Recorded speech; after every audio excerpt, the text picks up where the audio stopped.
सबसे पहले आयतें नाजिल हो रही हैं तो इक़रा बिस्मि रब्बिकल लज़ी खलक़।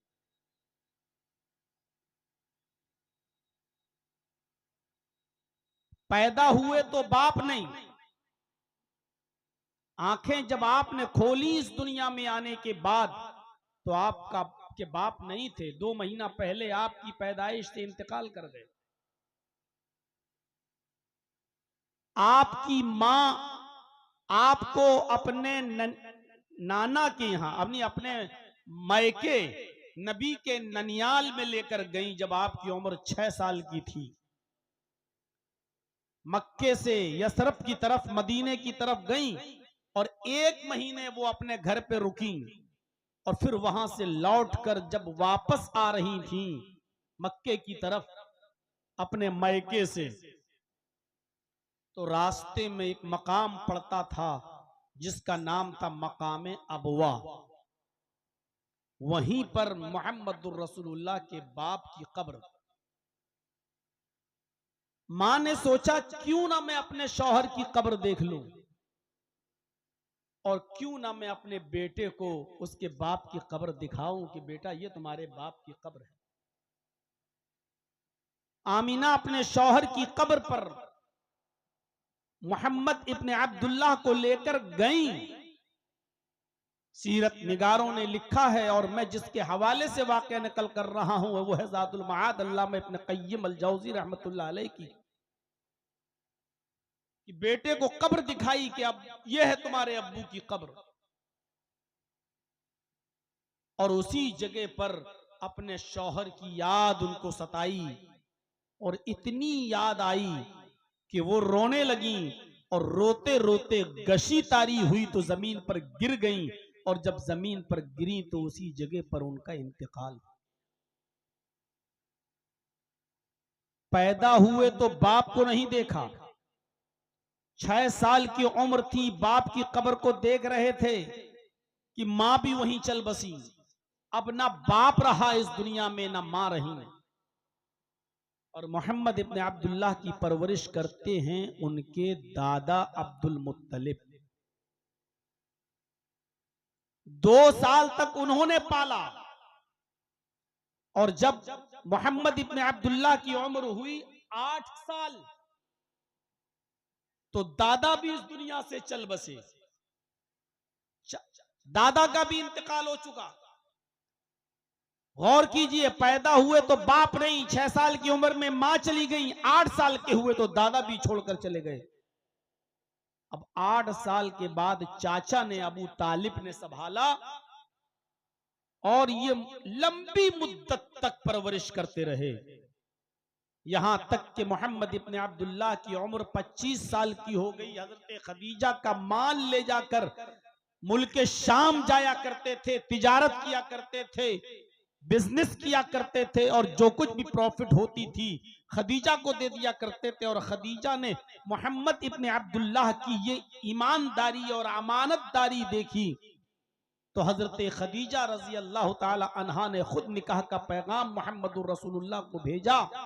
आपने अपने चचा अबू तालिब से मशवरा किया और बिलाखिर 40 साल की हजरत खदीजा के साथ निकाह तय पाया और वो निकाह हुआ। अबू तालिब ने निकाह कराया और घर पे आए और फिर 25 साल से लेकर 40 साल तक हजरत खदीजा के साथ बहुत ही अच्छी तरीके से अज़दवाजी जिंदगी में बंधे रहे। हजरत खदीजा की उम्र हो गई 55 साल और मोहम्मदुर रसूलुल्लाह की उम्र हो गई 40 साल। आप गौर करो, 40 साल के बाद आपकी का मिजाज तन्हाई की तरफ हो गया।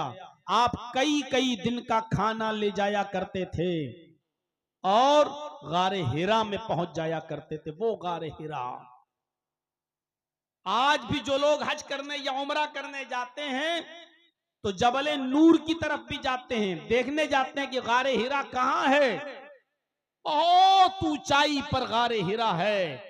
अब तो खैर लोग रास्ता बना दिया गया है, फिर भी लोग चढ़ते हैं और बड़ी मुश्किल से वहां तक पहुंचते हैं। उस जमाने में बड़ा पुरखतर रास्ता और इतनी ऊंचाई पर और तन्हा, कुमकुमों का जमाना नहीं, लाइटों का जमाना नहीं, ऐसी लाइटें नहीं थी उस जमाने में।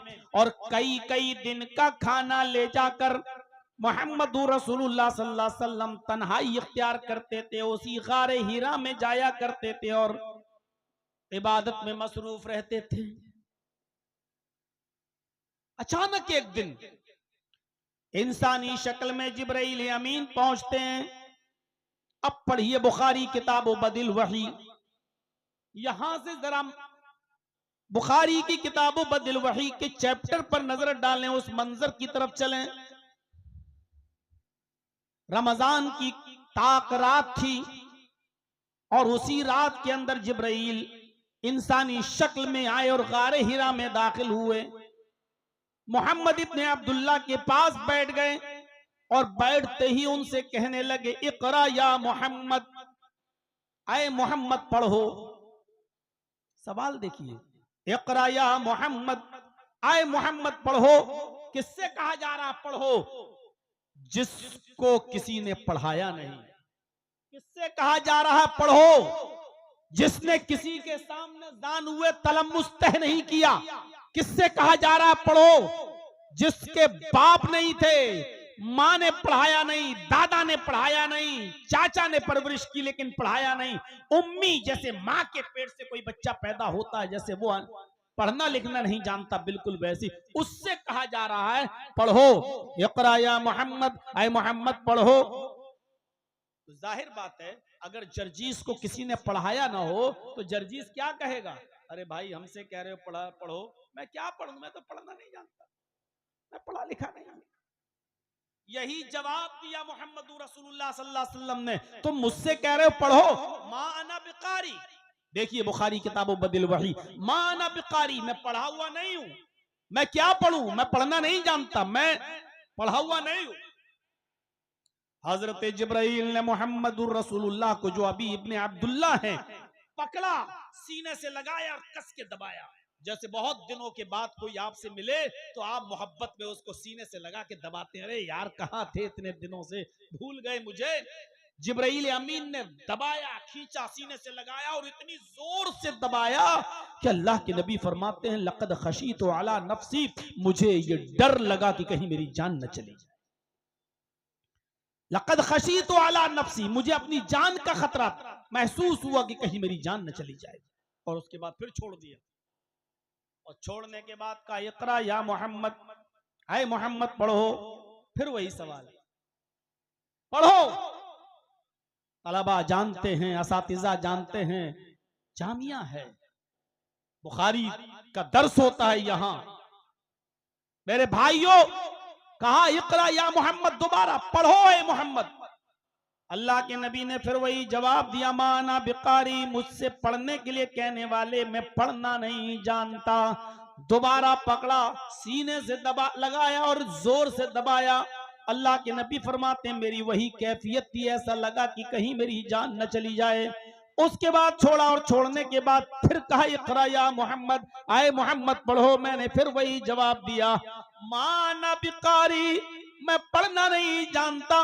मैं पैदा हुआ तो बाप नहीं, 6 साल का हुआ तो माँ भी छोड़कर चली गई, 8 साल का हुआ तो दादा भी छोड़ के चला गया, मुझे किसी ने पढ़ाया ही नहीं, मैं क्या पढ़ूं, मैं पढ़ना नहीं जानता। बाज़ रिवायतों में आता है कि अल्लाह के नबी ने जिब्राइल ही से कहा, तुम मुझे बार बार पढ़ने के लिए कह रहे हो, पढ़ो पढ़ो, माज़ा क़रऊ, तुम ही बताओ कि मैं क्या पढ़ूं। जब मैं कह चुका हूं कि पढ़ना नहीं जानता और बार बार कह रहा हूं, तो तुम ही बताओ कि मैं क्या पढ़ूं। अब हजरत जिब्राइल अमीन तीसरी बार दबाते हैं, और दबाने के बाद छोड़ते हैं, और छोड़ने के बाद कहते हैं, इक़रा बिस्मि रब्बिकल्लज़ी खलक़, खलक़ल इंसान मिन अलक़, इक़रा व रब्बुकल अकरमुल्लज़ी अल्लम बिल क़लम, अल्लमल इंसान मा लम यअलम। आए मोहम्मद पढ़ो उस रब के नाम से जिसने पैदा किया। इक़रा बिस्मि रब्बिकल्लज़ी खलक़। आगे वाली आयतें अभी छोड़ दो, पढ़ो, इस आयत पर गौर करो, पढ़ो उस रब के नाम से। मोहम्मदुर रसूलुल्लाह को अलिफ बा तासा नहीं पढ़ाया जा रहा है, ABCD नहीं पढ़ाई जा रही है।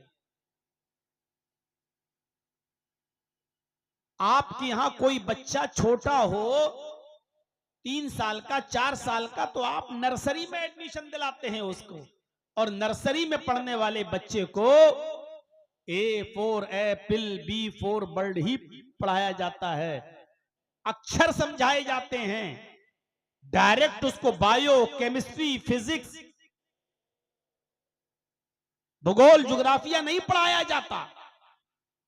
अरब के लोगों का मिजाज कैसा था, वो लोग कौन सी बात समझ सकते थे और कौन सी बात उनकी अकल में बैठ सकती थी, इस चीज को जहन में रखते हुए मेरे भाइयों इस बात की तरफ इशारा किया गया और यह फरमाया गया इक़रा बिस्मि रब्बिकल लज़ी खलक। अरब के लोगों के दिल और उनके कुलूब और उनके अज़हान इस बात को एक्सेप्ट कर सकते थे, इसलिए तालीम ये दी जा रही है। इक़रा बिस्मि रब्बिकल लज़ी खलक, पढ़ो उस रब के नाम से जिसने पैदा किया।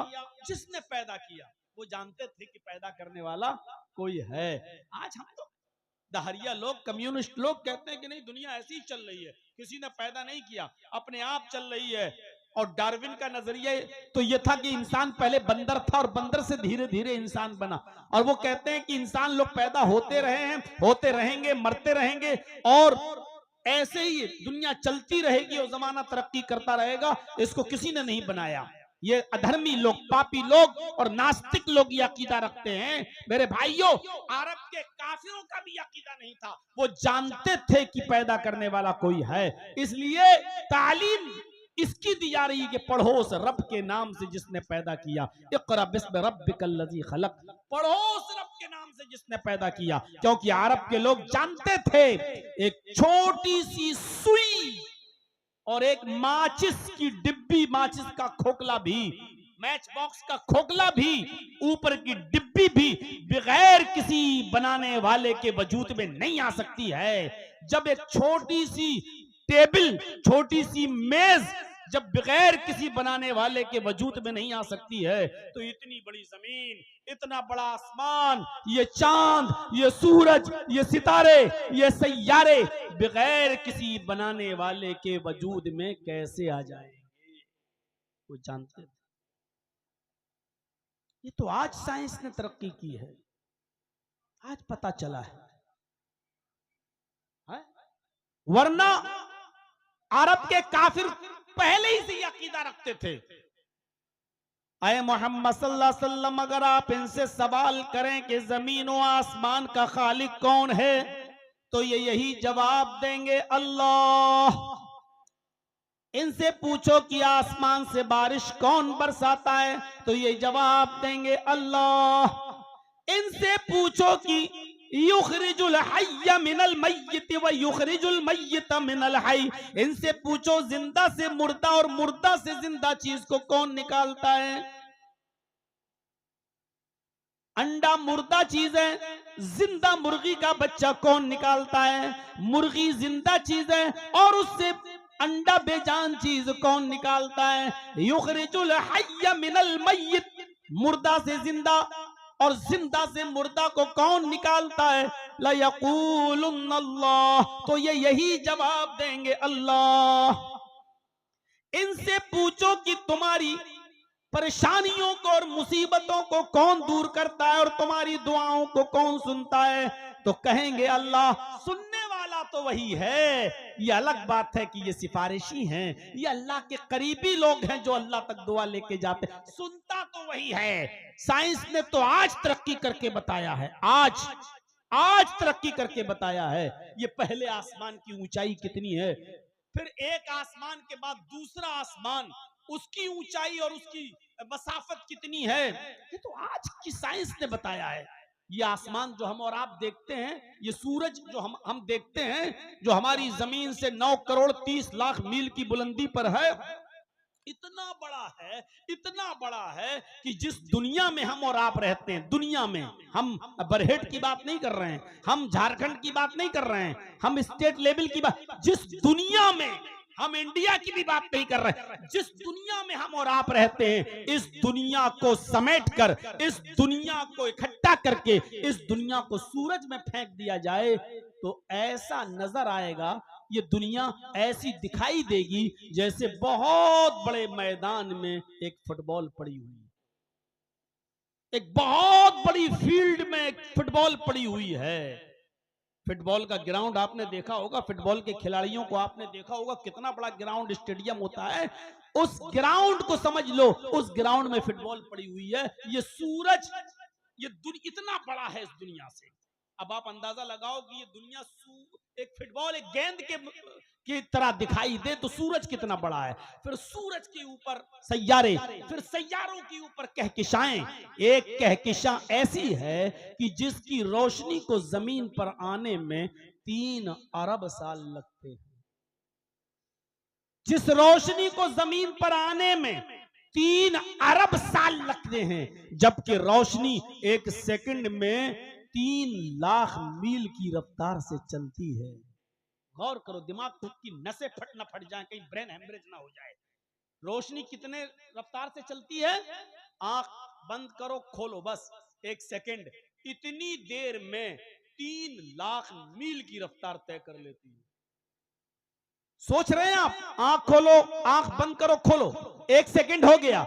एक सेकंड में 3 लाख मील की रफ्तार से रोशनी चल रही है। अब सोचो 60 सेकंड में, 1 मिनट में कितनी तय करती होगी, फिर 1 घंटे में कितनी तय करती होगी, फिर 24 घंटे में कितनी तय करती होगी, फिर 1 हफ्ते में कितना तय करती होगी, फिर 1 महीने में कितना तय करती होगी, फिर 1 साल में कितना तय करती होगी, फिर 1000 साल में कितना तय करती होगी, फिर 100,000 साल, 1 लाख साल में उसको कितना साल लगता है? उस रोशनी को जमीन पर आने में 3 अरब साल लगता है। उसके ऊपर एक और कहकशां है, उसकी रोशनी को जमीन पर आने में 10 अरब साल लगता है। और उसके ऊपर भी एक कहकशां है, उस कहकशां के बारे में साइंटिस्ट कहते हैं कि उसकी रोशनी को चले हुए 20 अरब साल हो चुके हैं। उस रोशनी को चले हुए 20 अरब साल हो चुके हैं, लेकिन अभी तक वो रोशनी जमीन पर नहीं पहुंची। अभी कितने साल और लगेंगे पता नहीं, लेकिन जो कहकशां सबसे ऊपर है, उसकी रोशनी को चले हुए 20 अरब साल का जमाना गुजर चुका है, लेकिन अभी तक वो रोशनी जमीन पर नहीं आई है।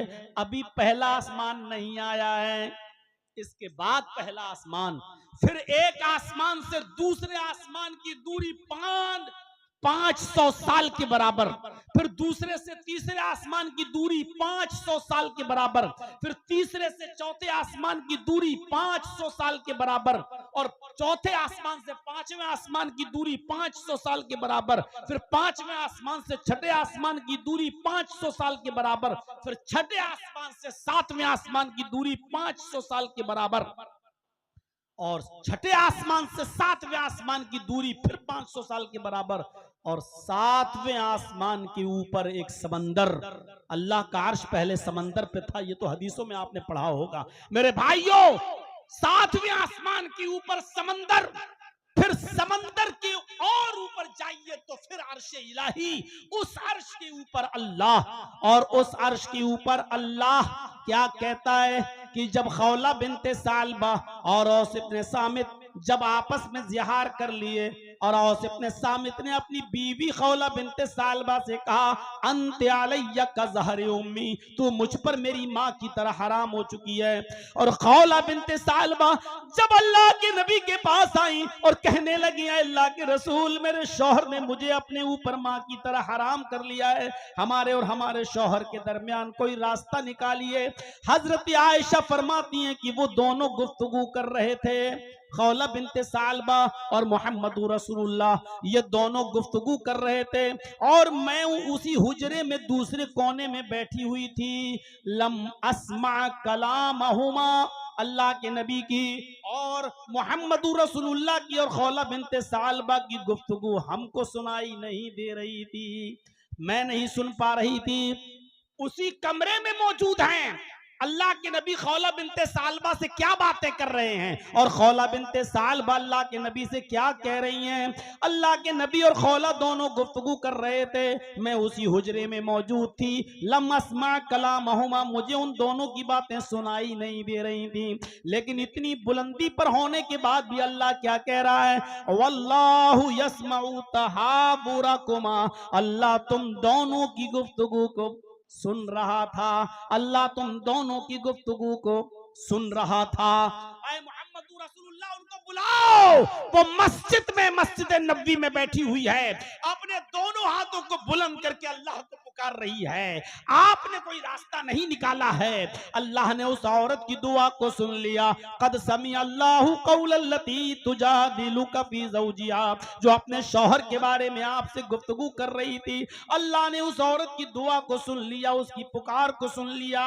वल्लाहु यस्मउ तहाबुरकुमा, अल्लाह तुम दोनों की गुफ्तगू को सुन रहा था।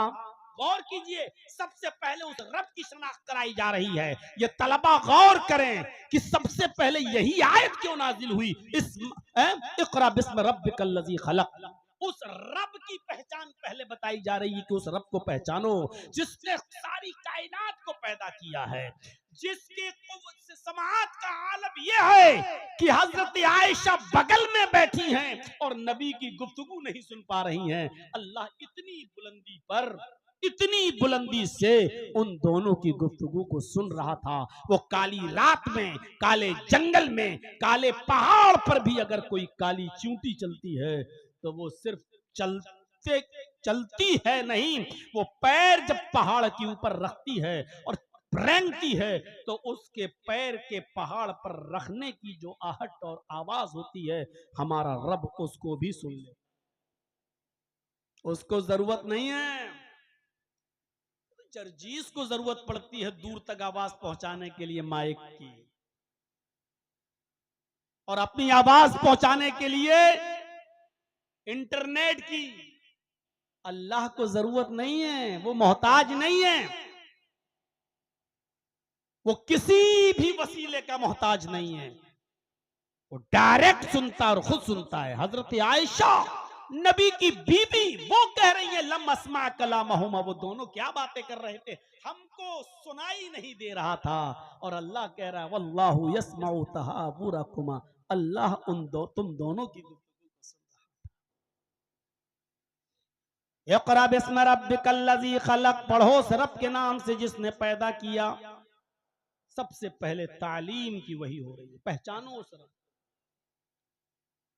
हर आदमी जब रब पर गौर करेगा तो एकदम समझ में आ जाएगा कि जमीन और आसमान का खालिक, चांद और सूरज का खालिक, सैयारे और कहकशाओं का खालिक वही है, और जो कुछ भी हमें मांगना है उसी से मांगना है। तो सबसे पहले तालीम ये दी जा रही है।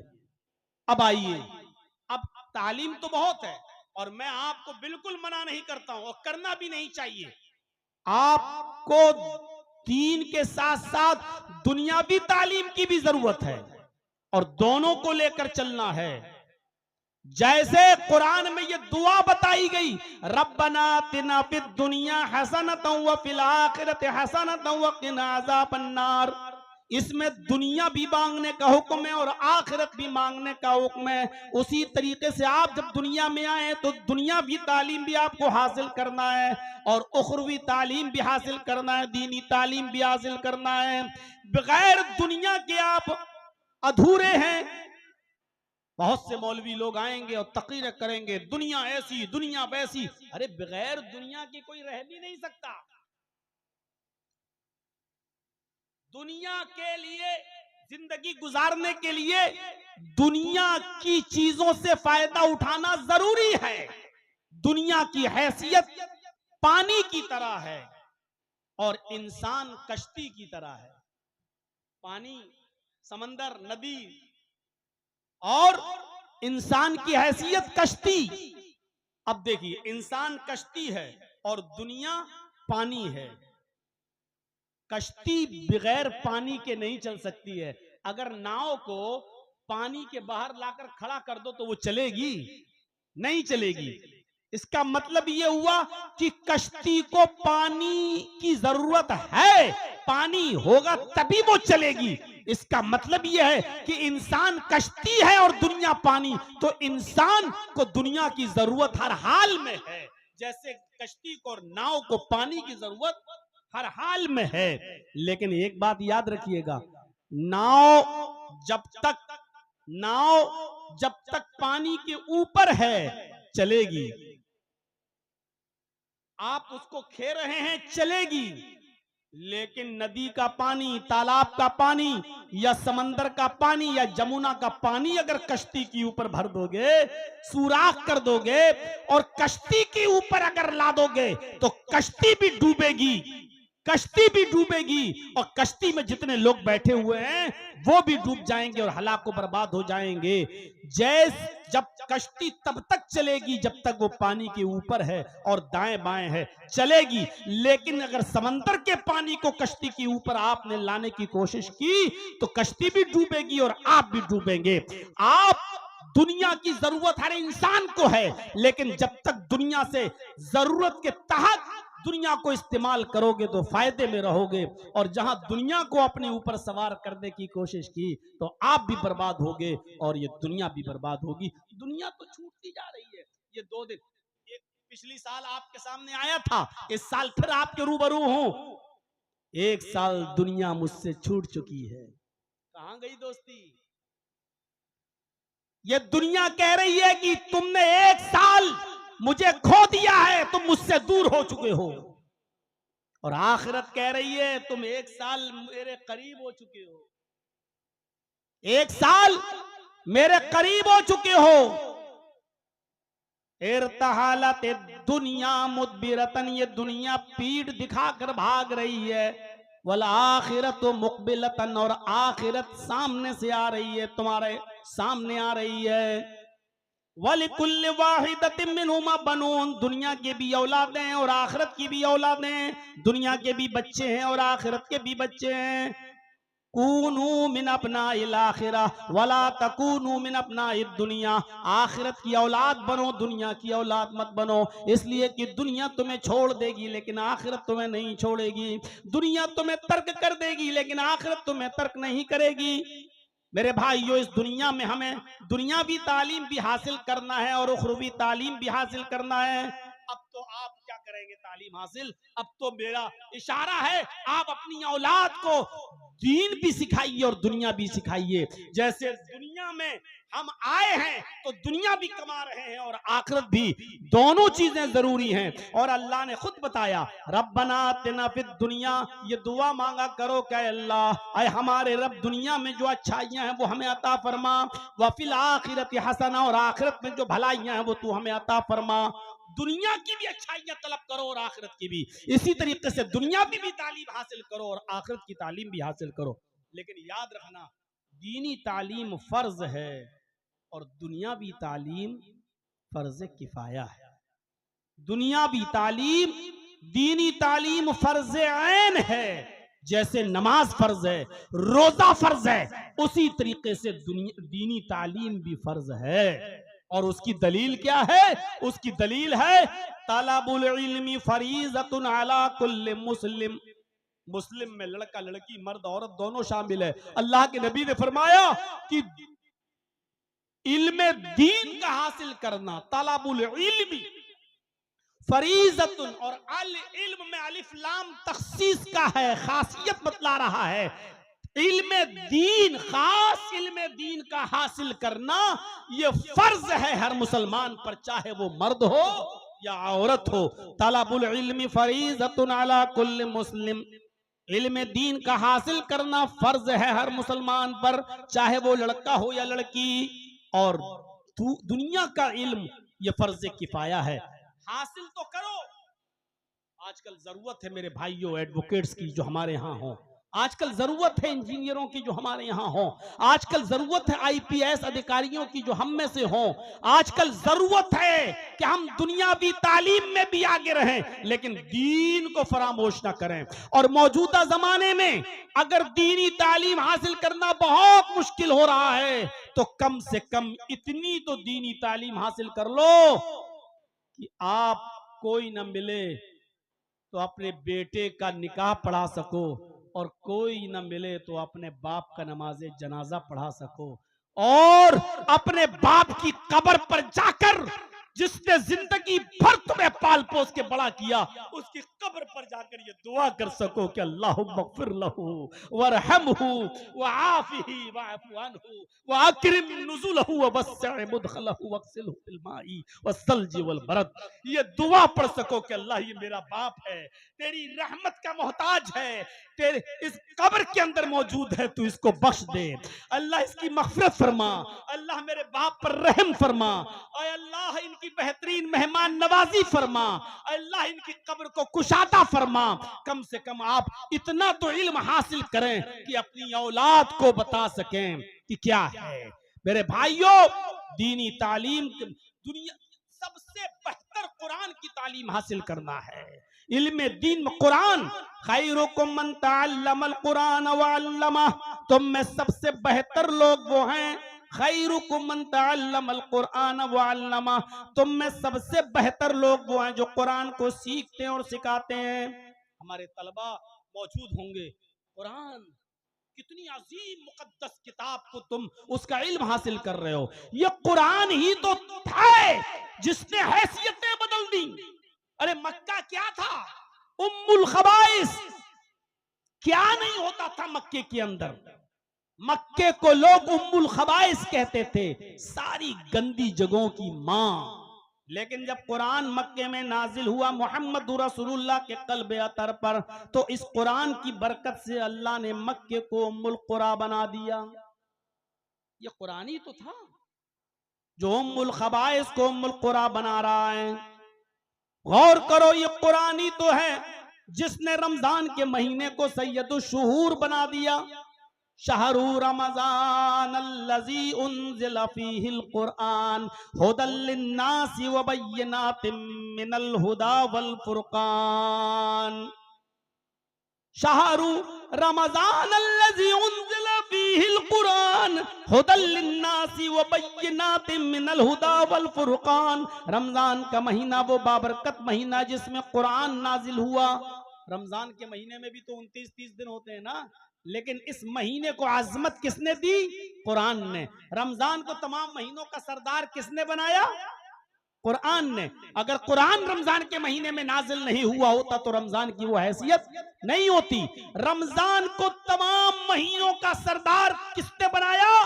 कुरान ने। ये है कुरान की अजमत।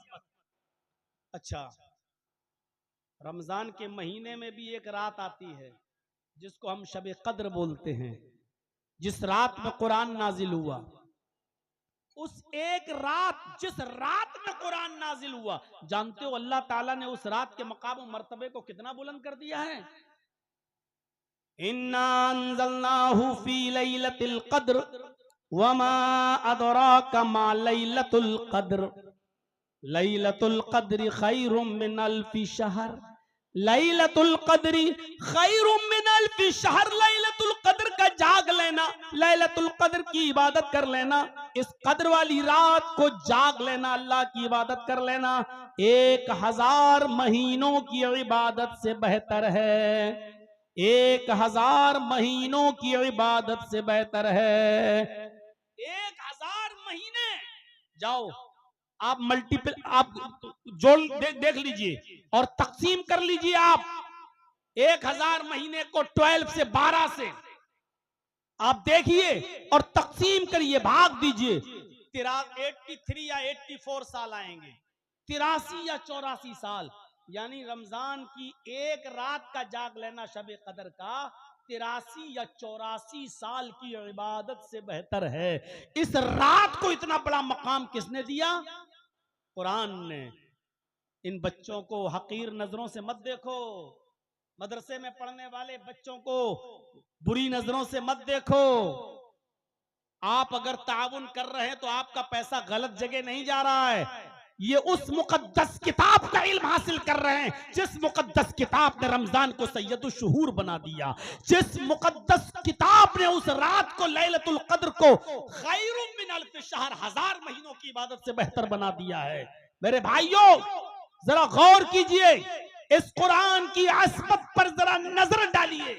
ये कुरान जब मक्के में नाजिल हुआ तो मक्के को उम्मुल कुरा बना दिया। ये कुरान जिस महीने में नाजिल हुआ उस महीने को सैयदुल शुहूर बना दिया। ये कुरान जिस रात में नाजिल हुआ वो रात लैलतुल क़द्र खैरुम मिन अल्फि शहर बन गई। इस कुरान को जो फरिश्ता लेकर आया मुहम्मदुर रसूलुल्लाह सल्लल्लाहु अलैहि वसल्लम के क़ल्ब अतहर पर, माफ कीजिएगा बहुत ही दो टोक बोल रहा हूं, यही जिब्राइल थे जो मूसा पर तौरात लेकर आए, यही जिब्रील थे जो ईसा पर इंजील लेकर आए, यही जिब्रील थे जो दाऊद अलैहिस्सलाम पर जबूर लेकर आए। लेकिन जिब्रील आम फरिश्ते थे, कोई उनकी अहमियत नहीं थी। लेकिन जब यही जिब्रील कुरान करीम को लेकर जनाब मोहम्मद रसूलुल्लाह के पास आए और कुरान का नुज़ूल जब मोहम्मद के क़ल्ब अतर पर किया तो अल्लाह ने कुरान की बरकत से जिब्राइल को सैयदुल मलाइका बना दिया, तमाम फरिश्तों का सरदार बना दिया। देखिए तो खैरुकुम मन तअल्लमल कुरान व अल्लमा, जिस कुरान ने सारी चीजों की हैसियत बदली, इस कुरान ने पढ़ने वाले और पढ़ाने वालों के मकाम को भी बुलंद कर दिया। वो लोगों दुनिया में बहुत बड़े बड़े स्मार्ट लोग हैं, अच्छी अच्छी कैटेगरी के लोग हैं, प्रोफेसर हैं, इंजीनियर हैं, एडवोकेट्स हैं, आईपीएस हैं, दुनिया में हर किस्म के लोग तुम्हें मिलेंगे। लेकिन काबे के रब की कसम, अल्लाह के नबी फरमाते हैं इनमें सबसे बेहतर कौन है? कोई आईपीएस की डिग्री लेकर आया, कोई एडवोकेट की डिग्री लेके आया, कोई डीएम बन गया, कोई एसडीएम बन गया, कोई इंजीनियर बन गया, कोई सिविल इंजीनियर बन गया, कोई आर्किटेक्चर बन गया, कोई कुछ बन गया। इल्म बहुत किस्म के लोगों ने हासिल किया, लेकिन अल्लाह के नबी फरमाते हैं तुम में सबसे बेहतर लोग वो हैं जो कुरान को सीखते हैं और दूसरों को सिखाते हैं। जो कुरान का इल्म हासिल करते हैं वो भी सबसे बेहतर, और जो दूसरों को कुरान सिखाते हैं वो भी सबसे बेहतर। यानी इनसे बेहतर इस रूए जमीन पर कोई नहीं है। आप अंदाजा लगा सकते हैं, आप गौर कर सकते हैं मेरे भाइयों, हर बाप की जिम्मेदारी है, हर बाप की जो साहिब औलाद है उसकी जिम्मेदारी है कि वो गौर करे कि उसकी औलाद कहां जा रही है, किस तरफ जा रही है। आपने क्या तरबियत दी अपनी औलाद को, आपने क्या सिखाया अपनी औलाद को। आओ तुम्हें एक वाकये की तरफ लेकर चलता हूं। हजरत यूसुफ अलैहिस्सलातु वस्सलाम की शख्सियत पर नजर डालो। थोड़ा सा मैं इशारा करूंगा। यूसुफ अलैहिस्सलाम छोटे थे, सारे भाइयों ने बाप से कहा है अब्बू जान यूसुफ को हमारे साथ भेज दीजिए, हमारे साथ खेलेगा कूदेगा, अकेले घर में रहता है, बोर होता है, हम उसके भाई हैं, हम लेकर जा रहे हैं। याकूब अलैहिस्सलातु वस्सलाम ने यूसुफ को अपने दूसरे बेटों के साथ भेज दिया, लेकिन उनके दिल में तो कदूरत और हसद था, इसलिए सारे भाइयों ने मिलकर यूसुफ को एक अंधे कुएं के अंदर, एक वीरान कुएं के अंदर डाल दिया। अब देखिएगा, कुएं के अंदर डाल दिया, फेंक के चले आए, और घर पे आने के बाद उन्होंने अपने बाप से क्या कहा? या बाना, कुरान देखिए, या अबाना इन्ना ज़हबना नस्तबिकु व तरकना यूसुफ इंदा मताइना फअकलहु ज़िब। आए अब्बू जान, हम यूसुफ को लेकर जंगल में गए, हमने अपने सामान के पास यूसुफ को बिठा दिया, हमने अपने सामान के पास यूसुफ को बिठा दिया, हम खेल कूद में लग गए, दौड़ भाग में लग गए। फअकलहु ज़िब, एक भेड़िया आया और वो यूसुफ को खा गया। हालांकि यूसुफ को इन्होंने कुएं में फेंका था, लेकिन बाप से क्या कह रहे हैं? हमने यूसुफ को अपने सामान के पास बिठा दिया था निगरानी के लिए, और हम खेल कूद में लग गए और यूसुफ को भेड़िया खा गया। वमान तबिमुमिनिन लना, बात की स्टाइल देखिए, झूठे लोग अपनी बात को इसी तरीके से कैसे पेश करते हैं, किस अंदाज से। अल्लाह की कसम, अरे 1 महीने में हम तुम्हारा पैसा लौटा देंगे, बेटी की शादी है और 4-4 साल तक मांगते फिर रहे हो। अब आप अपना पैसा ऐसे मांग रहे हो जैसे भीख मांग रहे हो। वमान तबिमुमिनिन लना, और आप हमारी बात क्यों मानने लगे? आप हमें सच्चा नहीं जानेंगे, आप हमारी बात क्यों मानेंगे? वलो कुन्ना सादिकीन, अगरचे हम सच ही क्यों ना बोल रहे हो। बात आई गई, खत्म हो गई। इधर यूसुफ अलैहिस्सलाम कुएं में है, उधर एक काफिला आया, उसको पानी की जरूरत थी। एक आदमी ने अपना डोल, अपना बर्तन पानी कुएं में डाला पानी हासिल करने के लिए, और जब निकालना चाहा कि पानी आ गया, क्या देखता है बहुत भारी हो गई रस्सी, खिंच नहीं रही। जब झांक कर देखा तो उस डोल के अंदर यूसुफ बैठे हुए हैं, एक लड़का बैठा हुआ है।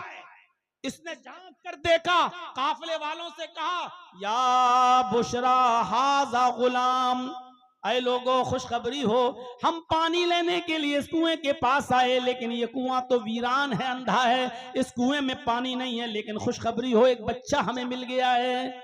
उस बच्चे को निकाला गया, यूसुफ को निकाला गया, खुश हैं सब। चलो जल्दी करो, इस बच्चे को मिस्र के बाजार में बेच देते हैं, हमारे हाथ आ गया है, हम इसको बेच देते हैं।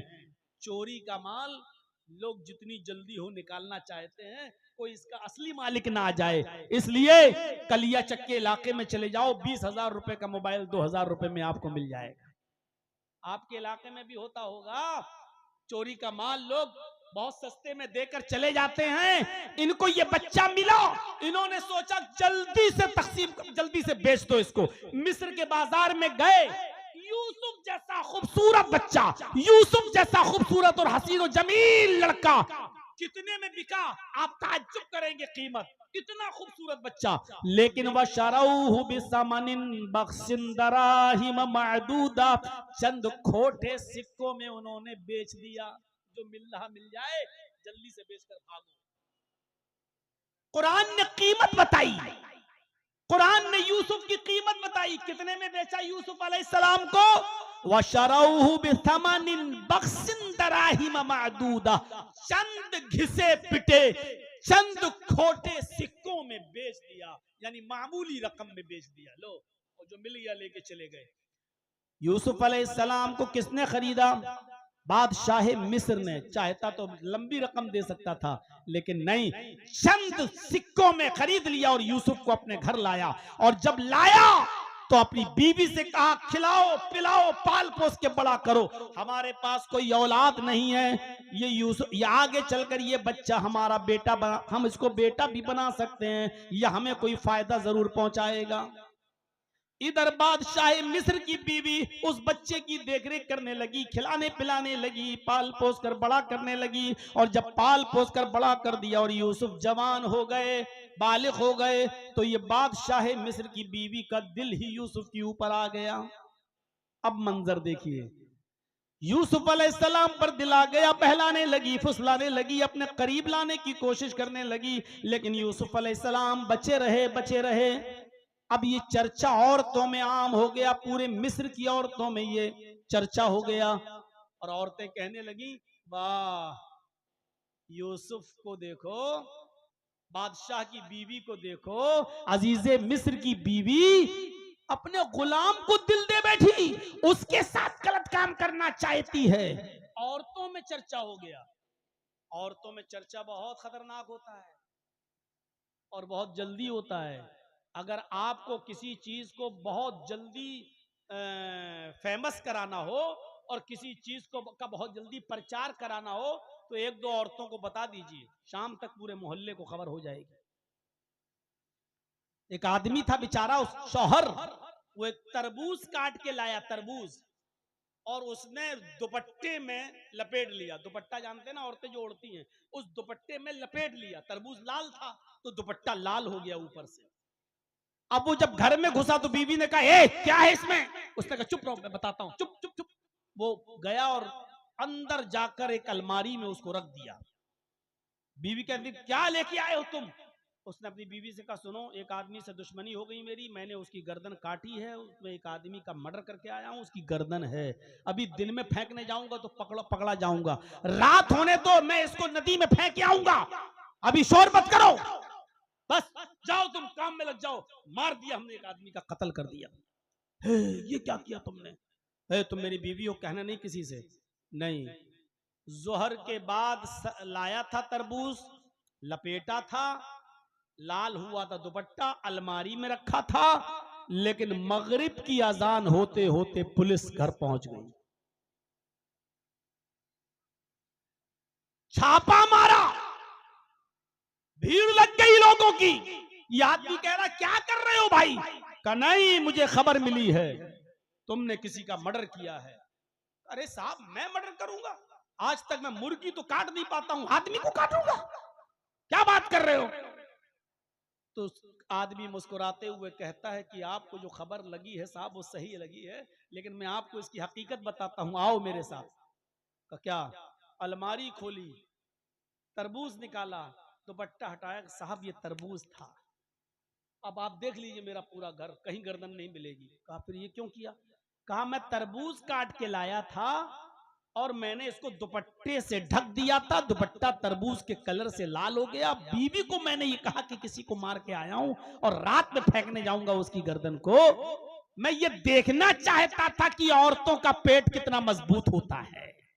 मैं ये देखना चाहता था कि कोई राज की बात अपनी बीवी को बताना चाहिए कि नहीं बताना चाहिए। बस मैं ये अंदाजा लगाना चाहता था और मैं बखूबी वाकिफ हो गया हूं कि अब मैं कितना अपनी बीवी से कोई बात शेयर करूंगा और कितना नहीं करूंगा। बस एक चीज थी मेरे अंदर। पुलिस वालों ने कहा छोड़ तो दिया, 2-4 थप्पड़ मार के, का कमीना परेशान कर रहा, लेकिन वाकई तुमने सही किया है, वाकई औरतों से कोई बात शेयर नहीं करना चाहिए। बताइए उस कितनी खामोशी के साथ उसने रखा और शाम तक पुलिस आ गई। कुरान भी कहता है इन्ना कैदकुन्ना अज़ीम, औरतों की चालें बड़ी खतरनाक होती है। अब कुरान की बात कौन झुटलाएगा? हमारी माँ बहन पहली बात तो सुनी नहीं रही होंगी। अच्छा है बेचारी, वो अपना कपड़ा दिखाएं, साड़ी दिखाएं, चप्पल दिखाएं, जेवर दिखाएं। रात के 2 बजे कौन बेचारा सुनेगी हमारी बात? अब उनको फुर्सत ही मिल जाए अपना कपड़ा और सैंडल और चप्पल दिखाने से, यही बहुत बड़ी बात है। लेकिन जो सुन रही हैं वो सुने, गुस्सा ना हो मेरे ऊपर। कुरान ने कहा इन्ना कैदकुन्ना अज़ीम, औरतों की चालें बड़ी खतरनाक। अब औरतों में चर्चा हो गया मिस्र के अंदर। लो, बादशाह मिस्र की बीवी ने अपने गुलाम को दिल दे दिया, अपने 2 कौड़ी के गुलाम को। अब बादशाह की बीवी को बड़ा बुरा लगा कि कमबख्त मेरे बारे में ऐसी बातें कर रही हैं, उनको क्या मालूम यूसुफ कितने खूबसूरत हैं। कहा अच्छा चलो। अब देखिए एक और चाल चली बादशाह मिस्र की बीवी ने। क्या चाल चली? सारी औरतों को बुलाया, दावत दे दी, दस्तरखान लगा दिया, सबके सामने फल रख दिए और छुरी रख दी, लो फल काटो और खाओ। ये भी एक चाल थी। औरतों ने छुरी उठाई और फल काट काट के खाने लगी। यूसुफ से कहा बादशाह मिस्र की बीवी ने, यूसुफ इन औरतों के सामने से गुजर जाओ।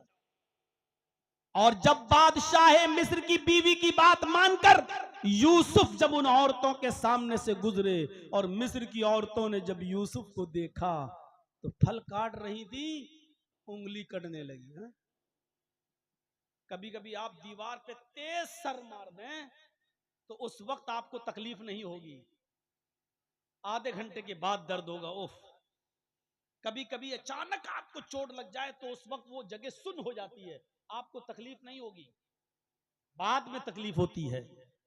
औरतों ने इधर यूसुफ को देखा तो उंगलियां काट दी, और ऐसे नहीं कटी, नहीं, कुरान कहता कत्ताना अयदियहुन्ना, उंगली कटी नहीं, टुकड़े टुकड़े हो गई, इधर से कटी, इधर से कटी, इधर से कटी, गिरने लगी।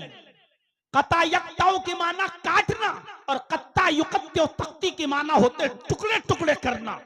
उन औरतों ने अपनी उंगलियों के टुकड़े टुकड़े कर दिए। अल्फाज की ज्यादती माना की ज्यादती पर दलालत करती है। कई जगह से उनकी उंगलियां कट गई और उनको तकलीफ ही नहीं हो रही है? उंगलियां कट के गिर रही हैं और वो यूसुफ की खूबसूरती देखकर वो दीवानी हो गई। और कुरान कहता है चीख पड़ी मां हाजा बशर, ये इंसान है ही नहीं, ये इंसान नहीं है। अरे इंसान नहीं तो कौन? इन हाजा इल्ला मलकुन करीम, ये तो कोई बुजुर्ग फरिश्ता नजर आता है, ये तो कोई बुजुर्ग फरिश्ता दिखाई दे रहा है, ये तो इंसान नजर ही नहीं आ रहा है। इन हाजा इल्ला मलकुन करीम, ये तो फरिश्ता दिखाई दे रहा है। अभी तक बादशाह मिस्र की बीवी फरेबता थी, अब सारी औरतें यूसुफ की दीवानी हो। कैसी खतरनाक चाल चली। अब उन औरतों से कहा, देख रही हो ना, अब बताओ मेरा क्या कसूर है। एक और चाल,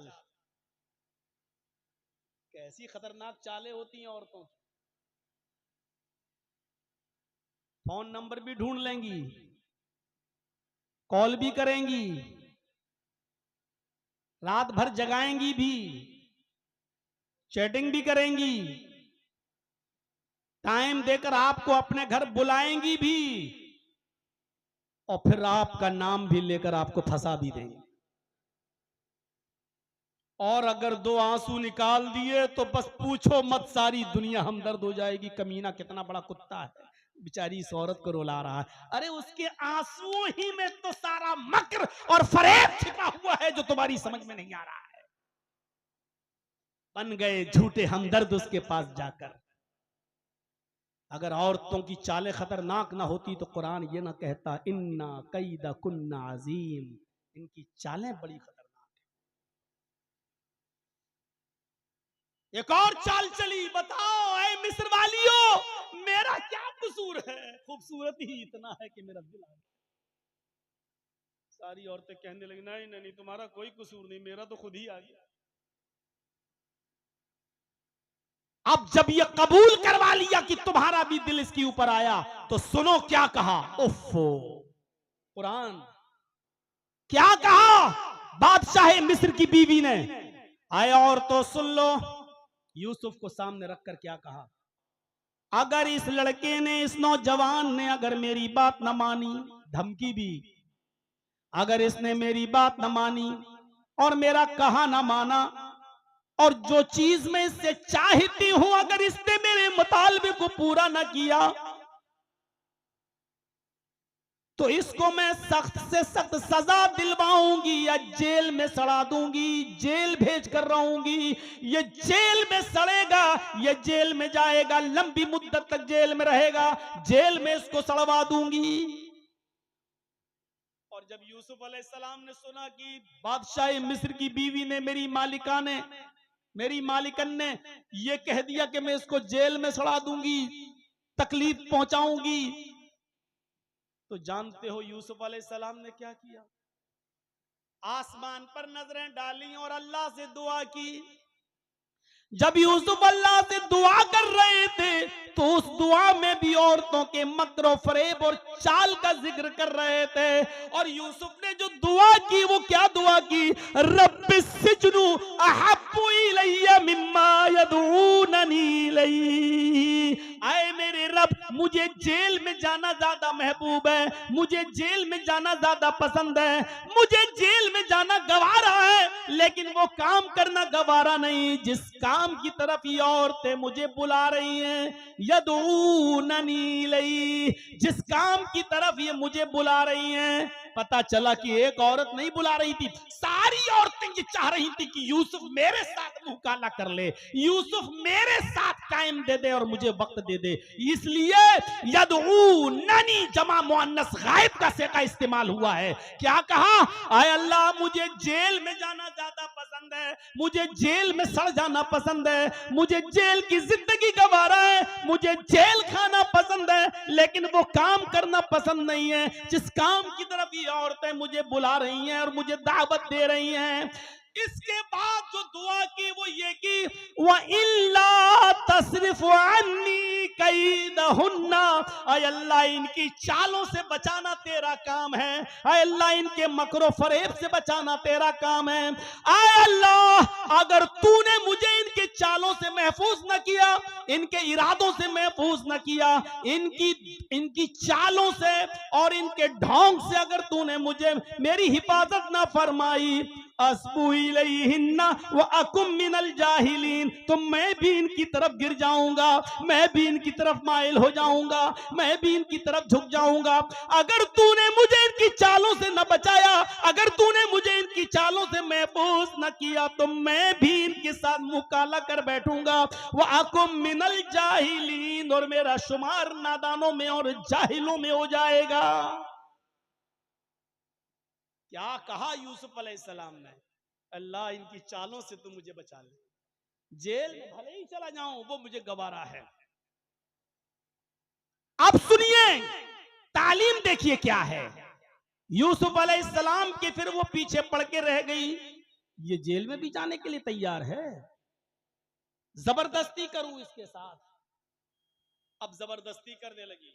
क्या कहा, यूसुफ इधर आओ, चलो एक काम है। कुरान कहता है अंदर ले गई, ये दरवाजा बंद, और अंदर ले गई, दूसरा दरवाजा बंद, और अंदर ले गई, तीसरा दरवाजा बंद, कई दरवाजों के अंदर ले गई। और जब लास्ट वाले कमरे में पहुंची तो कहने लगी, आए यूसुफ आओ, अच्छा मौका है, एक खूबसूरत औरत तुम्हारे पास है, तन्हाई का मौका है, आओ आओ मेरे करीब आओ। यूसुफ को जब अपने करीब बुलाने लगी तो यूसुफ अलैहिस्सलाम ने कहा, माअज़ल्लाह, अल्लाह की पनाह, मैं ये काम नहीं कर सकता। वो उठी, यूसुफ भागे। कुरान देखिए, यूसुफ अलैहिस्सलाम ने दरवाजा खोला, आगे बढ़े, ये भी आगे बढ़ी, दूसरा दरवाजा खोला और आगे बढ़े, आखिरी दरवाजे पे पहुंच गए। पहुंचते पहुंचते उस औरत ने यूसुफ के दामन को पीछे से पकड़ा और यूसुफ दरवाजा पकड़े हुए थे ऐसे। यूसुफ, ये हट गया, यूसुफ दरवाजा पकड़े हुए थे पहले से, और जैसी खींचा उस औरत ने अपनी तरफ, बादशाह मिस्र की बीवी ने अपनी तरफ यूसुफ को खींचा तो यूसुफ का कुर्ता पीछे से फटता चला गया। कौन ये खतरनाक लाइट मार रहा भाई? ये लाइट लड़कियों पे मारी जाती है, तो मुझ पे मार रहे हो? इतनी भी अकल नहीं है तुम्हें? जरूर कोई छिछोरा है जिसको उसके बाप ने तरबियत नहीं दी। मेरे भाइयों, जैसे ही खींचा यूसुफ जमीन पर गिरे, सामने दरवाजा खुल गया, क्योंकि यूसुफ दरवाजे को पकड़े हुए थे, उसने पीछे से खींचा, कुर्ता फटा, ऐसे गिरे, दरवाजा खुल गया, यूसुफ जमीन पर गिरे, सामने बादशाह खड़ा है। गौर करो, बादशाह, पीछे से कमीज फटी हुई।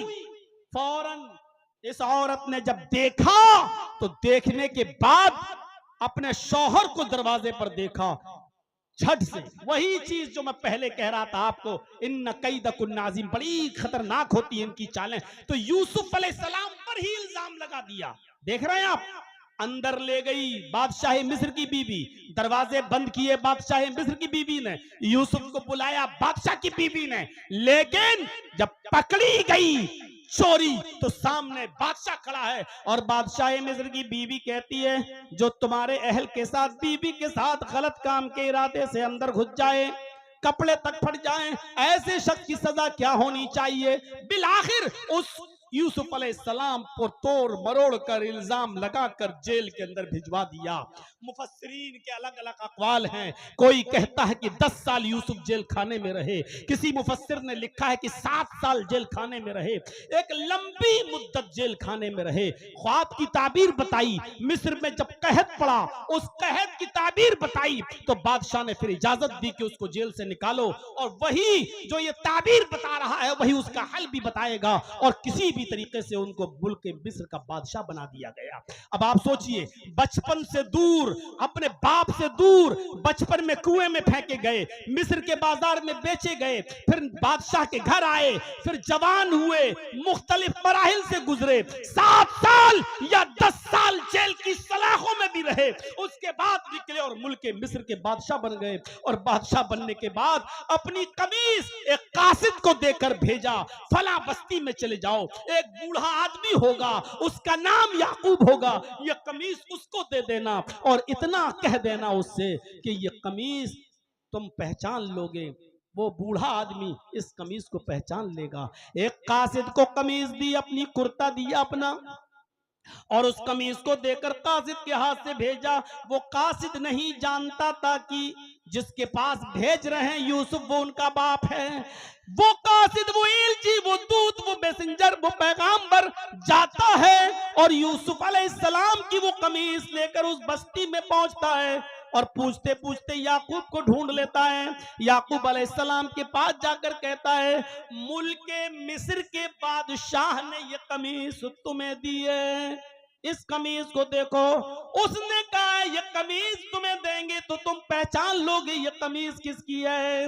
याकूब अलैहिस्सलाम ने उस कमीज को अपनी नाक से सूंघा, उस कमीज को अपने मुंह तक ले गए और नाक से सूंघा तो उस कमीज ने बता दिया, यानी सूंघते ही याकूब पहचान गए कि ये कमीज तो यूसुफ की है, मेरे बेटे की है, मेरी लख्त जिगर की है। तो याकूब अलैहिस्सलाम ने कहा, जिसने ये कमीज दी है उसका नाम यूसुफ है। जवाब दिया हाँ। फरमाया कैफ तरकतहू, आए कासिद, आए कमीज लाने वाले, तुमने उसको किस हाल में छोड़ा है, तुमने उसको किस हाल में छोड़ा है, यानी वो कहां है और किस हाल में है, क्या है उसका पसे मंजर।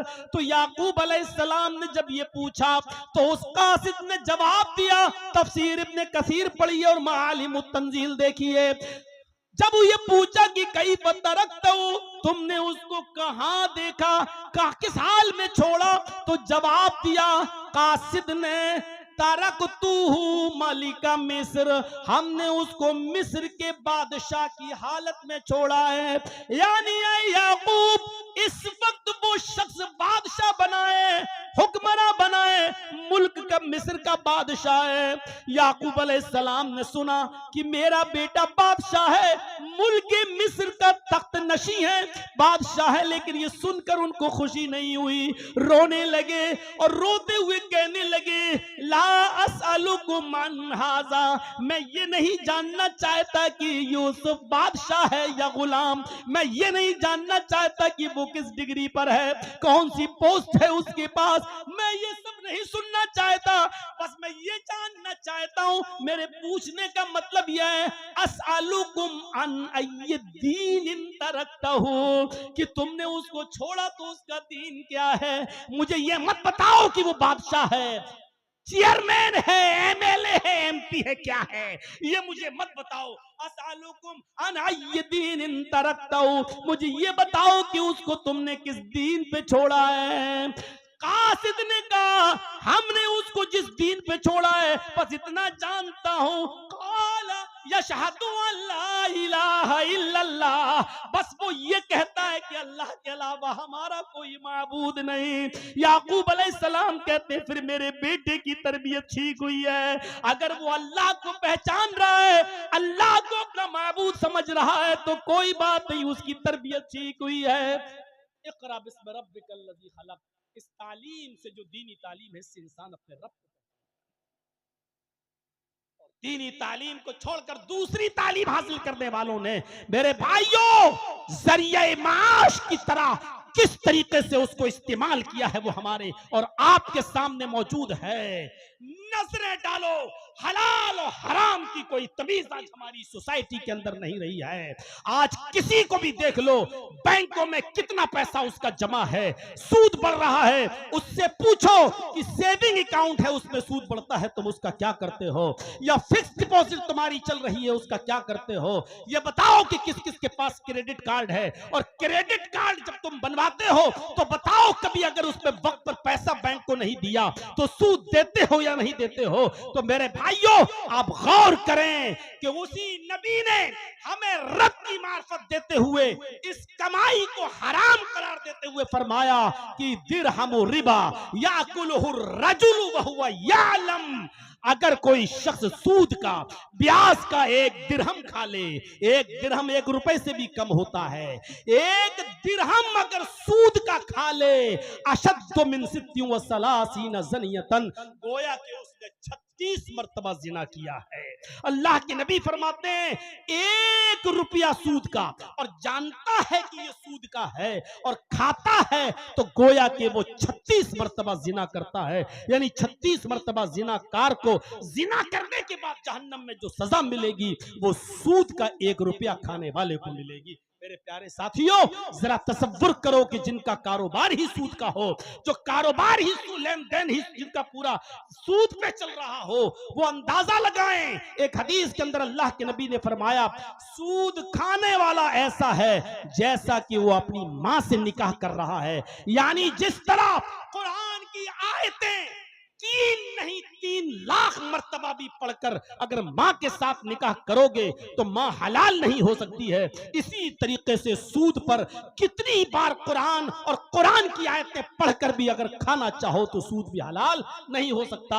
जिस तरह मां हराम रहेगी उसी तरह सूद भी हराम रहेगा। मेरे प्यारे साथियों, ये तालीम आपको कुरान और हदीस की तालीम से मिलेगी, इसलिए रब की मारिफत बहुत जरूरी है। फिर सुनो, याकूब अलैहिस्सलातु वस्सलाम ने सबसे पहले जो सवाल किया वो यही कि कैफ तरकतहु, तुमने यूसुफ को किस हाल में छोड़ा? उसने कहा तरकतहु मलिका मिस्र, मिस्र के बादशाह की हालत में छोड़ा। कहा ला असअलुकुम मन हाजा, मैं इसके बारे में नहीं जानना चाहता। असअलुकुम मन ये दीन इन तरकतहु, मैं ये जानना चाहता हूं कि तुमने यूसुफ को किस दीन पे छोड़ा। आला यशहदु अल्ला इलाहा इल्लल्लाह, कहा वो तो कहते हैं कि अल्लाह के अलावा कोई माबूद। आपने अपनी औलाद को क्या तालीम दी? क्या तालीम दी है आपने अपनी औलाद को? अपने रब के बारे में क्या समझाया है? अल्लाह की जात और उसकी मार्फत के बारे में आपने अपनी औलाद को क्या सबक सिखाया है? जिस तरह बाप का किरदार होता है औलाद की तालीम और तरबियत में, उसी तरह मां का किरदार भी होता है अपनी औलाद की तरबियत में। आपने सुना है एक डाकू था, एक डाकू हमारे उत्तर प्रदेश में, जिसका नाम था सुल्तान डाकू। बहुत मशहूर डाकू था। पकड़ा गया, मुकदमा चला, फांसी की सजा हुई, और फांसी के दिन उससे जब आखिरी आरजू पूछी गई तो कहता है मुझे मेरी मां से मिलना है। जब उस डाकू के सामने उसकी मां को लाया गया, जल्लाद भी खड़ा है, जेलर भी खड़ा है। जेलर ने कहा ले मिल ले अपनी मां से, और कुछ? कहा हां, अगर पूरा कर सकते हो तो बताओ। कहा ठीक है, कोशिश करेंगे, बोलो क्या चाहते हो, तुम्हारे पास ज्यादा वक्त नहीं है। उसने कहा मुझे ज्यादा वक्त की जरूरत भी नहीं है, बस इतना चाहता हूं कि मुझसे पहले मेरी मां को तख्तेदार पे लटका दो, बस इतना चाहता हूं कि मुझसे पहले मेरी मां को फांसी दो। दोनों कहने लगे पागल है क्या, सजा तुझे हुई, फांसी इसको क्यों दूं, और इसकी क्या गलती? कहा सारी गलती इसी मां की तो है। जेलर साहब, जब मैं 5 साल का था, मेरी मां बहनों, अगर तुम्हें कपड़े दिखाने से फुर्सत मिल गई हो, अगर तुम्हें अपना जेवर दिखाने से फुर्सत मिल गई हो, तो सुनो, अपनी औलाद की तरबियत में तुम्हारा किरदार सबसे नुमाया किरदार होगा अगर तुमने अपनी औलाद की तरबियत अच्छी तरीके से कर दी तो। क्या कहा सुल्तान डाकू ने? जब मैं 5 साल का था, मेरी मां ने मुझे पैसे दिए कि बेटा किराने की दुकान पे चले जाओ और अंडा लेकर आओ। मैं दुकान पर गया, मैंने किराने वाले से कहा एक अंडा दे दो, उसने अंडा दिया, उसने मुझसे कहा पैसे दो, और मैंने उसको बेवकूफ बना दिया। मैंने कहा पैसा तो मैं दे चुका हूं।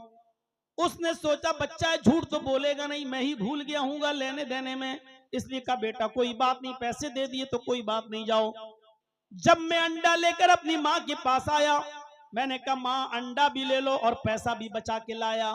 माँ ने कहा कैसे? मैंने पूरी बात बता दी। दुकानदार ने कहा पैसे? मैंने कहा दे तो दिए। उसने भी कहा दे दिए होंगे। अच्छा ठीक है, मैं ही भूल गया बेटा, कोई बात नहीं। माँ ने मुझे सीने से लगाया जेलर साहब, और मेरी पीठ थपथपा के कहा, बेटे इस गरीबी में तुमने एक टाइम का खाने का इंतजाम कर दिया, अब ये पैसा शाम के खाने के काम आ जाएगा, ये पैसे में शाम की सब्जी आ जाएगी। जेलर साहब, उसी दिन से मेरा हौसला बढ़ता है, उसी दिन से मेरा हौसला बढ़ता है। मैं छोटी मोटी चोरियां करके लाने लगा और मेरी माँ मुझे पीठ थपथपाने लगी। फिर मैं बड़ी बड़ी चोरियां करने लगा और फिर बड़ा होता गया, फिर एक बहुत बड़ा डाकू बन गया। फिर सरेआम लूट करने लगा और जो माल नहीं देता था उसका मर्डर करने लगा, खंजर से, छुरी से, चाकू से उसको मारने लगा। किसी का कत्ल कर देना मेरे लिए मामूली बात हो गई, बस मुझे माल चाहिए। अगर आसानी से कोई दे देता तो ठीक है, नहीं देता तो उसको कत्ल करके मैं उसका माल छीन लेता था। जेलर साहब, मैं पकड़ा गया, मुकदमा चला और मुझे फांसी की सजा सुनाई गई और आज मुझे फांसी दी जा रही है। अगर मेरी माँ ने उसी वक्त, जिस वक्त मैं अंडा लेकर आया था और पैसा मैंने अपनी माँ के हाथ में दिया था, उसी वक्त अगर मेरी माँ ने मेरे गाल पर एक थप्पड़ मारा होता और मुझे पकड़कर दुकानदार के पास ले गई होती और पैसा मेरे सामने दुकानदार को वापस करके कहा होता, भाई मेरे बेटे से गलती हो गई है, मैंने इसको सजा दी, पैसा तुम्हें देकर नहीं आया था, ये लो पैसा। अगर उसी वक्त इसने मुझे थप्पड़ मारकर पैसा वापस कर दिया होता तो उस थप्पड़ के असर से मैं इतना बड़ा चोर और डाकू नहीं बनता। मुझे इस मंजिल तक और इस मकाम तक पहुंचाने वाली मेरी माँ है। अगर मुझे फांसी दी जा रही है तो मुझे फांसी के तख्ते पर पहुंचाने वाली माँ को जिंदा कैसे छोड़ा जा रहा है? मेरी माँ, मेरी बहनों, अगर तुमने मेरी बात सुनी है तो अंदाजा लगाओ एक औरत का किरदार क्या होता है। इसने अपनी बच्चे को कैसी तरबियत दी और बच्चा क्या बन गया। और इसके बरअक्स दूसरा वाकया आपके सामने आना चाहिए, शेख अब्दुल कादिर जिलानी बगदादी रहमतुल्लाह अलैह का, जिनको आज मुसलमानों का एक बहुत बड़ा तबका पीराने पीर कहता है। पीराने पीर, बल्कि उनको दस्तगीर तक कह देता है। दस्तगीर, जानते हो दस्तगीर किसको कहते हैं? अल्लाह को गिरने से बचाने वाला दस्तगीर। अल्लाह ताला के बारे में अकीदा है इनका कि वो आ रहा था, मुझे दिखा रहा था छठा आसमान, सातवां आसमान, चौथा आसमान, अचानक अल्लाह का पैर फिसला, करीब था कि अल्लाह गिर जाए, करीब था कि अल्लाह गिर जाए, मैंने हाथ पकड़कर उनको खींच लिया। उस दिन से नाम पड़ गया अब्दुल कादिर दस्तगीर। अल्लाह फिसल गया, अल्लाह गिर गया, और अल्लाह को गिरने से बचाने वाले कौन थे? अब्दुल। जिनके अकीदे ये हों उनसे क्या तवक्को रखी जाएगी। अब्दुल कादिर जिलानी की उम्र जब 12 साल की थी तो ये काफिले वालों के साथ जा रहे थे। मां ने 40 अशरफियां इनके कुर्ते के अस्तर में सिल दी और कहा, बेटे तुम जा तो रहे हो, इनके साथ रहना, अलग मत होना, और याद रखना हालात कितने भी खराब हों, कितने भी नाजुक हालात हों, कितनी भी बुरी कंडीशन हो, कैसे भी हालात हों, लेकिन बेटे झूठ कभी मत बोलना। चाहे कितने बुरे हालात पैदा हो जाएं, तुम झूठ मत बोलना, हमेशा सच बोलना, झूठ मत बोलना। ये नसीहत करके मां ने अपने बेटे को, 12 साल के बच्चे को रुखसत कर दिया। ये काफिला रवा दवा हो गया, चलने लगा, और जब ये कहीं गुजर रहा था सहरा और जंगल से, वही डाकू छिपे हुए थे चोर, उन चोरों ने इस काफिले पर हमला कर दिया, सबका माल लूट लिया। इस बच्चे के पास से भी एक चोर गुजरा और कहने लगा, ए लड़के तेरे पास भी कुछ है? आए बच्चे तेरे पास भी कुछ है? अब्दुल कादिर जिलानी ने कहा, हाँ मेरे पास भी है। चोर आ गया करीब, क्या तेरे पास भी है? कहा क्या है? कहा 40 अशरफी। अरे कहाँ है भाई, मुझे तो नहीं दिख रही हैं, कहाँ है? कहा ये है, ये और कुर्ते के अस्तर में। उसको उधेड़ कर देखा तो 40 अशरफी मिलती हैं। चोर दंग रह गया, बेटा ये तो यहाँ छिपी हुई थी, हम तो यहाँ तक पहुंच भी नहीं पाते, और तुम तो इतने छोटे बच्चे हो कि तुम्हारी तलाशी भी कोई नहीं लेता। ये बताओ तुम जब ये पैसा, जब ये अशरफियां छुपी हुई थी तो तुमने बता क्यों दिया? क्या जवाब देता है वो बच्चा? मेरी बहनों सुनो और मेरी कौम की बेटियों सुनो, मेरी माओ सुनो। उस बच्चे ने जवाब दिया कि जब मैं घर से निकल रहा था तो मेरी माँ ने मुझे नसीहत करते हुए फरमाया, बेटे हालात कितने भी नाजुक हों, कितने भी नागुफ्ताबे हों, कितने भी खराब हों, लेकिन झूठ कभी मत बोलना। जब तुमने मुझसे पूछा कि तुम्हारे पास भी कुछ है तो मैंने कह दिया हाँ। जब पूछा क्या है तो मैंने कहा 40 अशरफी। मैं अपनी माँ का कहना कैसे ठुकरा सकता था, जबकि मेरी माँ ने ये कहा था कि हालात कितने भी खराब हों लेकिन बेटे झूठ कभी मत बोलना। इसलिए मैंने सच सच बता दिया। उस चोर ने कहा, वाह तू अपनी माँ का इतना कहना मानता है, और मेरी तो सारी जिंदगी इसी चोरी और डकैती में गुजर गई। मैंने तो आज तक अपने रब की फर्मा बरदारी नहीं की। मैं कितना बड़ा निकम्मा और कमीना इंसान हूँ। वो इस बच्चे को लेकर अपने सरदार के पास गया और पूरा वाकया बताया। सरदार के ऊपर बड़ा असर हुआ। उसने सारे चोरों को हुक्म दिया कि इन लोगों का लूटा हुआ माल वापस कर दो और सब तौबा करो, और आज के बाद कोई भी नाफरमानी नहीं करेगा अपने रब की। सबने अल्लाह के हुजूर सच्ची तौबा की और दुआ की, अल्लाह के सामने गिड़गिड़ाए और रोए।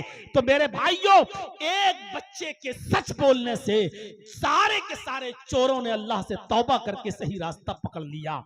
इस बच्चे को सही तरबियत देने वाली भी एक माँ थी। माँ का किरदार बड़ा अजीब होता है। माँ का किरदार, माँ चाहे तो अपने बच्चे को डाकू बना दे, और माँ की तरबियत चाहे तो अपने बच्चे को ऐसा बना दे कि वो वक्त का एक बहुत बड़ा वलीउल्लाह बन जाए, वक्त का एक बहुत बड़ा मुजाहिद बन जाए, वक्त का बहुत बड़ा खुदा तरस बन जाए। मेरे भाइयों, ये आज इमाम काबा को जो आप देखते हो, ये सुदैस साहब जिनकी क़िरत आप सुनते हैं, इनके बारे में किस्सा मालूम है। ये कोई शरारत कर रहे थे तो माँ ने गुस्से में बद्दुआ दी। आज की माँ क्या बद्दुआ देती, मर जा कुत्ते, दिखता नहीं कुत्ते, सताता है कुत्ते। आज ये बद्दुआ देती है माँ, मर जा नालायक बेशरम, इस तरीके की। और ये कारी सुदैस, इनसे गलती हुई, माँ को परेशान कर रहे, माँ ने पकड़ के थप्पड़ लगाया और बद्दुआ नहीं दी। इस गुस्से में भी दुआ निकली माँ की जबान से, तो ये निकली, जा अल्लाह तुझे काबे का इमाम बना दे, अल्लाह करे कि तू काबे का इमाम बन जा। इस गुस्से में भी माँ की जबान से जुमला निकला तो क्या निकला, अल्लाह तुझे काबे का इमाम बना दे। ना जाने कौन से वक्त में उसकी जबान से ये दुआ निकली, और आज वो बच्चा बड़ा होकर आज खाने काबा का इमाम है, उस मक्के का इमाम है। हमारी माँ बहनों सुनो, ये तरबियतें होती हैं माँ की अपनी औलाद के ताल्लुक से। आज हमारी तरबियत क्या है? आज हमारी तरबियत क्या है? अरे इब्ने रबिया का वाकया सुने हो? तारीख खतीब बगदादी पढ़िए, खतीब बगदादी नकल करते हैं। इब्ने रबिया के बाप रबिया इब्ने अल फर्रुख थे। बेटा पेट में है, हमल है, 1-2 महीना बाकी है बच्चा पैदा होने में, लेकिन सफर पेश आ गया। इनको सफर पे जाना था। 20,000 दीनार अपनी बीवी को देते हैं रबिया, और कहते हैं कि लो मैं खर्चे के तौर पर ये 20,000 दीनार देकर जा रहा हूं, मुझे आने में 2 महीने भी लग सकते हैं, 1 साल भी लग सकता है, सफर लंबा है, 2-3 साल भी लग सकते हैं, मैं जा रहा हूं। रबिया अपनी बीवी को 20,000 दीनार देकर चले जाते हैं, लेकिन रबिया को लौटने में 27 साल लग गए। 1 साल नहीं, 2 साल नहीं, 3 साल नहीं, पूरे 27 साल के बाद रबिया इब्न अल फर्रुख जब लौट कर आए, तो उस जमाने में ये हदीस भी है, अब तो खैर मोबाइल का जमाना हो गया है, आप कहीं बाहर से हैं तो अपने घर जाने से पहले फोन कर दें अपनी बीवी को कि मैं आ रहा हूं और इस वक्त तक घर पहुंच जाऊंगा। जानते हो, अपने घर में अपनी बीवी को ये कह देना जरूरी है। क्यों? पता नहीं बीवी किस कंडीशन में बैठी हो, और आप 1 महीने 2 महीने के बाद सफर से आ रहे हो और देखो कि किचन में घुसी हुई है, घुसी हुई है सलवार, और प्रागंदा हाल है, बाल बिखरे हैं, और कुछ उसने तैयारी नहीं की है, और आप घर में घुसो बड़े अरमानों के साथ, और बीवी का चेहरा सोच रहे होगे कि मिलेगी हेमा मालिनी, घर में गए तो देखा चुड़ैल, उसका चेहरा मुंह। अब आपके गुस्से में तलाक तलाक तलाक, तो बखत मैं तो आया हूं सोच के कुछ और तू भूतनी बनी बैठी हुई है यहाँ। इसीलिए हाँ, हदीस के एक एक लफ्ज पर गौर कीजिए। अल्लाह के नबी कहते हैं इतला कर दो। उस जमाने में कह रहे हैं कि इतला कर दो। और कोई आदमी जब बाहर से आता था तो अपने गांव की मस्जिद में रुक जाता था और मस्जिद से रुक कर किसी को भेज कर कहता था कि तुम्हारे शौहर आ चुके हैं, मस्जिद में हैं, क्या घर में आने की इजाजत है? अगर बीवी इजाजत देती तो शौहर घर में जाता, और बीवी नहीं देती तो वो मस्जिद ही में रहता। इतनी देर में बीवी अपना मेकअप कर ले, बन सवर कर तैयार हो जाए, ताकि मेरे शौहर की नजर मुझ पे पड़े तो वो हमको अच्छे अंदाज में देखें। अब ज्यादा मैं इसको घिस पिस के नहीं, वरना गैर मुस्लिम लोगों ने भी हमारी वो खूब बनाई, वो देखा था ना, वो खूब कटिंग चली उस पर। वो घर में रहती हो ऐसे बनकर और बाहर जाती हो। और मैंने कहा कि जो औरत अपने शौहर के लिए बन-ठन के नहीं रहती है, उस औरत को ये कहने का कोई अधिकार नहीं है कि तुम रात में 12 बजे क्यों आते हो, 1 बजे। कितना लोगों ने उस पे इंस्टाग्राम पे चलाया, गैर मुस्लिमों ने भी उसमें 1-1 करोड़ रुपया कमाया। मेरे भाइयों जरा गौर करो, इसको इतना उछाला इसको कि आज तमाम, अब तो ट्रेनों में जाओ तो टोपी न लगाओ तो गैर मुस्लिम भी पहचान लेते हैं मुझे। आपकी शक्ल वो लग रही है, यूट्यूब वाले मौलाना लग रहे हैं आप, वही है ना, वही है ना। अब तो ये हाल हो गया है कि अगर पैंट शर्ट पहन के भी सफर करो तब भी लोग पहचान लेते हैं। ये सूरत हाल हो गई अब उस वीडियो के बाद से। तो मेरे भाइयों, रबिया इब्न अल फर्रुख जब आए, मस्जिद में ठहर गए और घर खबर भिजवा दी कि मैं आया हूं 27 साल के बाद, बताओ मैं घर पे कब आ जाऊं। तो बीवी ने कहा कि तुम मगरिब की नमाज के बाद घर पे आना। शौहर ने असर की नमाज मस्जिद में पढ़ी, एक खूबसूरत नौजवान लड़के ने नमाज पढ़ाई और चला गया। मगरिब की नमाज के लिए वही खूबसूरत नौजवान लड़का आता है, अच्छी किरत करता है और बेहतरीन अंदाज में दर्स देता है, बेहतरीन अंदाज में दर्स देता है। उस दर्स में लोगों को रुला देता है, सबके आंखों में आंसू आ जाते हैं। रबिया इब्न अल फर्रुख मस्जिद के कोने में जाते हैं, अपने दोनों हाथों को उठाकर कहते हैं, अल्लाह काश तूने मुझे भी कोई बेटा दिया होता, काश तूने मुझे भी कोई औलाद से नवाजा होता, मैं भी अपनी औलाद को, अपने बेटे को ऐसा ही आलिम बनाता, ऐसा ही हाफिज बनाता, ऐसा ही कारी बनाता। आज उसकी जबान से कुरान के अल्फाज सुनकर मेरा दिल खुश होता। उस नौजवान की किरत और तकरीर से मुतासिर है। थोड़ी देर के बाद फिर खबर आती है, आपकी बीवी ने आपको घर में आने की इजाजत दी है, अब आप घर जा सकते हैं। जैसे ही रबिया इब्न अल फर्रुख घर की तरफ जाते हैं, दरवाजे को दस्तक देते हैं, बीवी छिपी हुई है। बेटे ने दरवाजा खोला, जो अब 26 साल का हो चुका है। जब उसने दरवाजा खोला तो सलाम किया रबिया इब्न अल फर्रुख ने, अस्सलामु अलैकुम। बेटे ने जवाब दिया, वालेकुमुस्सलाम। रबिया ने बेटे को देखा कि ये वही बच्चा है जो मस्जिद में असर की नमाज पढ़ा रहा था और मगरिब में खूबसूरत अंदाज में किरत कर रहा था। रबिया चौंकी और फिर सोचा कहीं किराएदार तो नहीं है, कहीं किराए के मकान में तो नहीं रहता है। बीबी जो छिपी हुई थी वो बाहर आती है, कहती है, रबिया ये तुम्हारा बेटा है, इब्न रबिया ये तुम्हारा लख्त जिगर है, जिसको तुम मेरे पेट में अमानत समझकर छोड़ गए हो। ये तुम्हारी अमानत थी, तुम्हारे जाने के बाद 2 महीने के बाद ये मैंने इसकी विलादत की, पैदा हुआ, फिर मैंने इसकी अच्छी तालीम तरबियत की।